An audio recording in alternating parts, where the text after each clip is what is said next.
he says, is cholesterol used in the body to repair veins and artery cracks? Good question.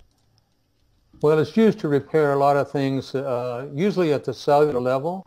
Mm-hmm. And um, it really doesn't repair the big wounds in the blood vessels, like a plaque or a fractured plaque. Okay. But it is used all over the body in every cell to repair lots of things. Mm-hmm. Mm-hmm. Interesting. Yeah. We had a doctor on recently, Dr. Jennifer Daniels, and she also is a medical doctor. And there's also Dr. Hal Huggins, who I remember before he passed away, he would always say the cholesterol numbers that he was showing in over 300 different data points was 225. And then we had Dr. Daniels, who's a medical doctor, on the show, and she likes to see people in the high 200s, low 300s. I tell you, if you tell your doctor that you have that high of a cholesterol, they'll put you right on Lipitor, won't they? Absolutely. Yeah, my total cholesterol is 300 and something. My LDL is almost 200.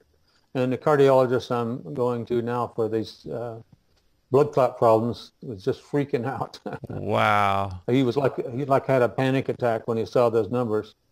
But he also did a cardiac cath on me 2 years ago, and my coronary arteries are completely normal.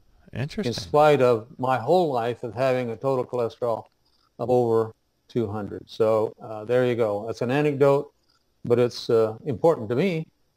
Yeah, I mean, you're right. It's anecdotal, but for you, it's experiential. So it means the most to you. And Dr. Daniels was saying, over 300 for a total cholesterol, and she was saying the same thing you were just saying, Doc, is like, she sees that, there's a longer life associated with higher cholesterols. And I think she was saying also that, when you bring your total cholesterol down to, I think 180 or something like that, I think it's like 170 or 160, you can't even produce hormones correctly. Is that right?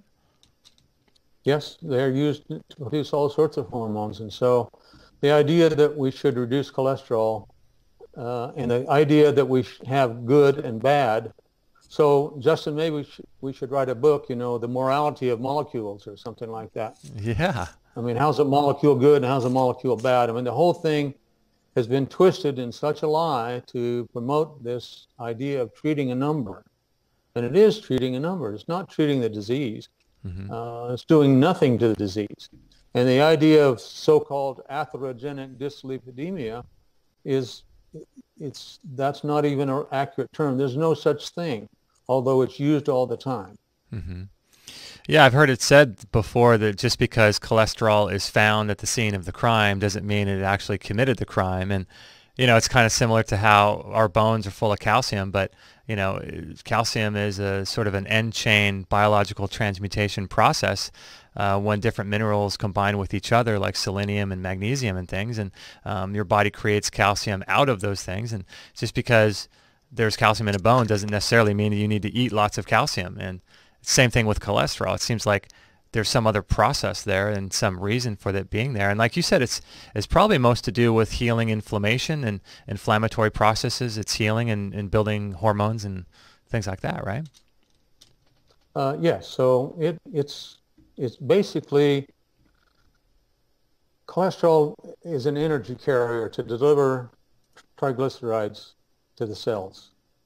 Mm-hmm. And, VLDL is made in the liver. If you eat lots of carbohydrates, they're packaged as triglycerides, which is fat.